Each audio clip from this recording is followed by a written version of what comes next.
O programa Para Melhorar Saúde e Bem-Estar está hoje em Botucatu pelo canal 47.1 e o nosso convidado de hoje é o Valdinei Moraes Campanucci da Silva, coordenador da Vigilância Ambiental em Saúde. Valdinei, muito obrigado por ter aceito o nosso convite. E eu queria que você falasse um pouco para a gente da situação da dengue em Botucatu. Olá, um prazer imenso estar aqui trazendo as informações da Vigilância Ambiental em Saúde. Então, hoje o cenário da dengue no município de Botucatu é bem melhor do que a situação que vivemos em 2024. Então, Botucatu, embora apresente casos positivos da doença, existe a transmissão, mas é um cenário bem diferente, onde a gente segue um pouco na contramão de outros municípios e do estado como um todo, né, onde a gente tem uns casos um pouco mais controlados a situação. Esse controle que vocês têm e essa melhoria com relação a 2024 se deve a quê? A informações que vocês passam para a população, aos cuidados que a população está tendo com o seu espaço. Ao que você acha que deve essa melhora do número de casos? Então, em 2024, Botucatu viveu uma situação totalmente atípica e foi o pior cenário da história, onde nós tivemos mais de 16.400 casos confirmados. Então, isso fez com que todo o serviço público, toda a população tivesse um olhar diferente para a dengue, né, para as questões de controle do mosquito Aedes aegypti, que é o principal vetor que nós temos dessa doença nas áreas urbanas. Então a gente teve um trabalho muito intenso em 2024, no primeiro semestre, segundo semestre, então isso refletiu bastante no nosso índice de infestação para 2025 e também para a circulação do vírus para esse ano. E vocês estão fazendo alguma ação no município? Essa ação é contínua? Que ações que vocês estão desenvolvendo para estar combatendo a questão do Aedes? As nossas ações são diárias. Além das visitas dos agentes de combate às endemias e dos agentes comunitários de saúde, fazendo o trabalho de casa a casa, bloqueio de controle de criadouros, isso nas áreas onde ocorre a transmissão, nós fazemos também aplicação espacial de larvicida biológico junto com a Defesa Civil, fazemos também a nebulização veicular, aplicação de inseticida e utilizamos também o drone para a aplicação de larvicida biológico em locais de difícil acesso. Então são várias estratégias de controle do mosquito Aedes aegypti que tem como principal objetivo reduzir a circulação do vírus da dengue no município. E atualmente vocês estão com quantos casos positivos? Você tem esse dado? Atualmente nós estamos com 435 casos confirmados de dengue. E vocês tiveram algum óbito já? Em 2025 não tivemos óbito. Em 2024 nós tivemos 12 óbitos em decorrência do agravamento da dengue.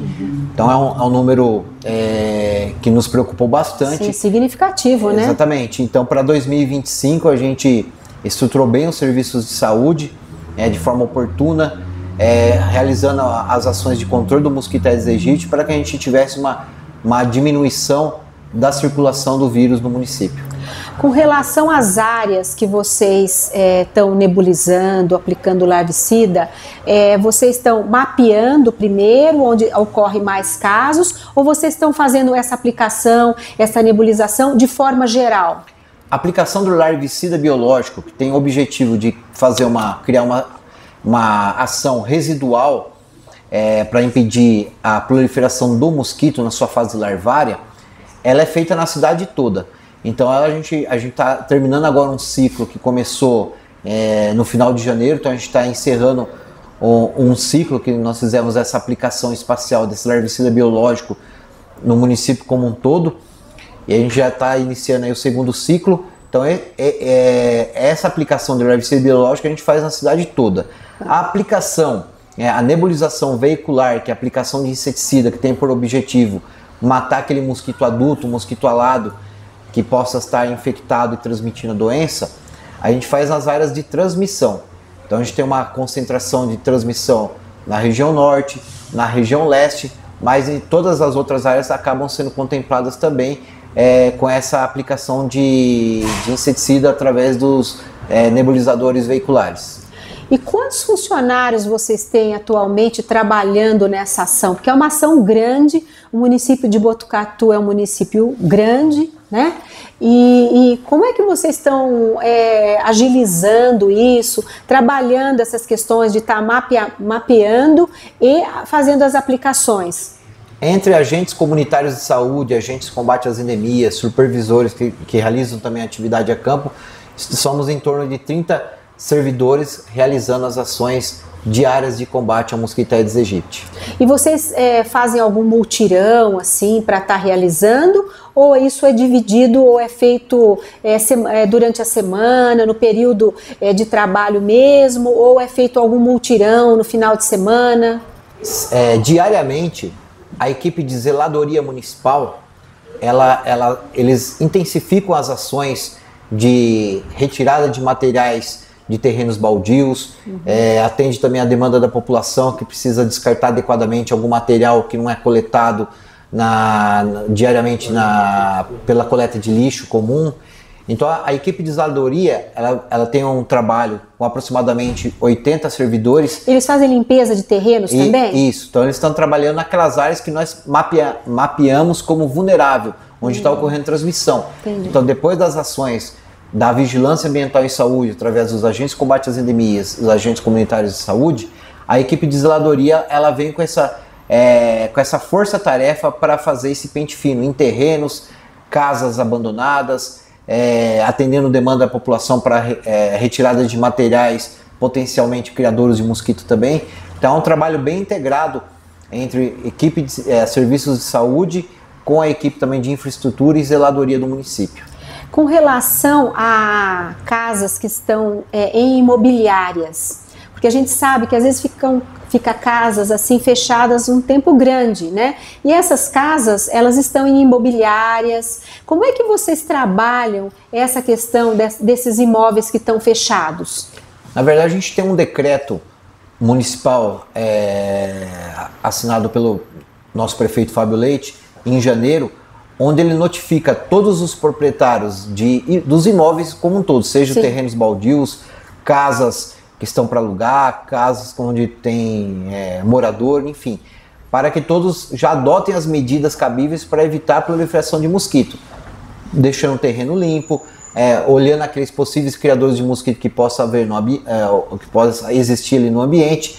Então, teoricamente, esses imóveis já estão todos notificados através desse decreto para que tomem os cuidados necessários para tornar um ambiente impróprio à proliferação de mosquitos. Mas naquelas regiões de mapeamento de alto risco, encontramos imóveis fechados, desocupados, seja eles estando em imobiliárias ou não, a gente procura notificar aí os responsáveis para que agendem uma visita para que a gente possa olhar esse imóvel, identificando possíveis criadores de situações de risco. A gente notifica também um prazo para que ele faça um manejo ambiental adequado. E existe alguma, podemos dizer assim, alguma punição caso a pessoa não atenda dos imóveis fechados ou não limpe o seu terreno?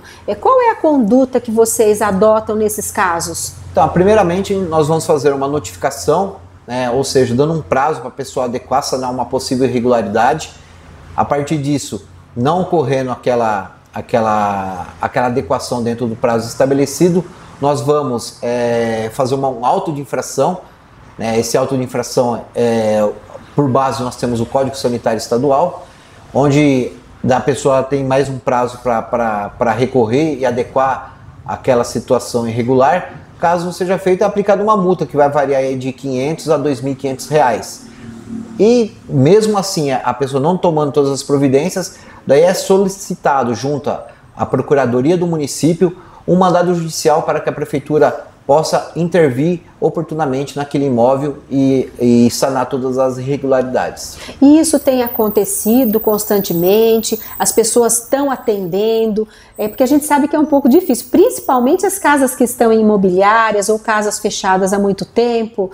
O pessoal está atendendo essa demanda quando solicitado, ou é uma coisa assim que vocês têm que ficar em cima mesmo para resolver a situação? As casas desocupadas e fechadas, que está com ausência de morador, é mais fácil porque a gente tem esse próprio decreto, ele já vai amparar a gente para que nós possamos adentrar e resolver uma situação irregular. Tá. Agora, as casas com moradores, principalmente aqueles imóveis que recusam a visita dos agentes de combate às endemias ou os agentes comunitários de saúde, daí essas casas são sim alvo desses mandados judiciais, onde a gente precisa estar fazendo essa intervenção para sanar ali qualquer risco à saúde pública. Não é uma prática muito comum, né, mas geralmente é de 10 a 15 solicitações por ano, a gente acaba precisando de mandado judicial para intervir numa situação de risco. E as visitas que os agentes comunitários fazem, ou outros agentes de endemia que eles realizam, as visitas, o pessoal costuma receber, costuma abrir as portas, ou vocês têm algumas dificuldades também com relação a isso? Porque hoje em dia a gente sabe que com a criminalidade que existe, né, em todas as cidades, tal, o pessoal tem um pouco de medo de abrir a casa para as pessoas. Como é que vocês trabalham essas questões? Na verdade, aí são dois pontos, né? Nós temos a recusa, que é aquela onde que, a partir do momento que o agente se apresenta como um profissional de saúde, que precisa fazer uma visita para identificar situações de risco e passar uma orientação, e quando o morador recusa essa visita, entra num índice onde que o morador não está querendo, ou porque ele alega que já conhece, já tem todo o conhecimento de como evitar a proliferação do vetor, né, do mosquito Aedes aegypti, ou simplesmente não quer a visita do agente naquela hora por motivos pessoais, está ocupado ou tem alguma outra tarefa a ser realizada. Então isso representa no município, dependendo da região, de 8 a 12% da nossa pendência, ou seja, aqueles imóveis que não foram visitados.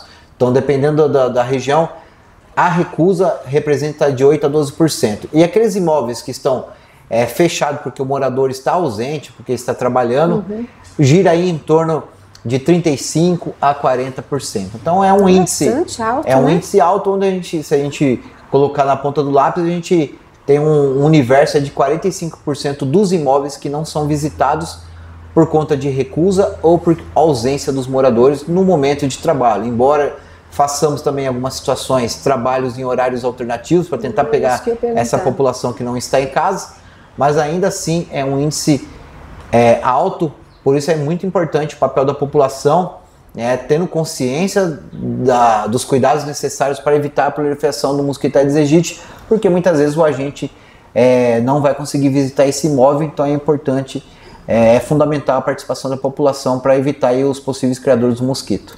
Você falou que vocês têm alguns horários alternativos. Esses horários são aos finais de semana, são depois das 18 horas. Quais são esses horários alternativos que a população poderia abrir para uma vistoria? Esses horários alternativos são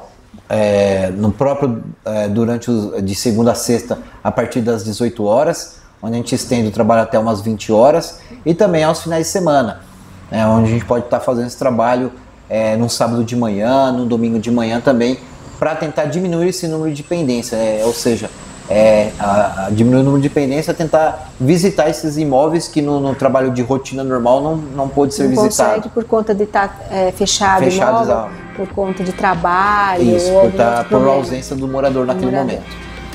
Pessoal, estamos chegando no final do nosso primeiro bloco e já voltamos com mais informações sobre a dengue.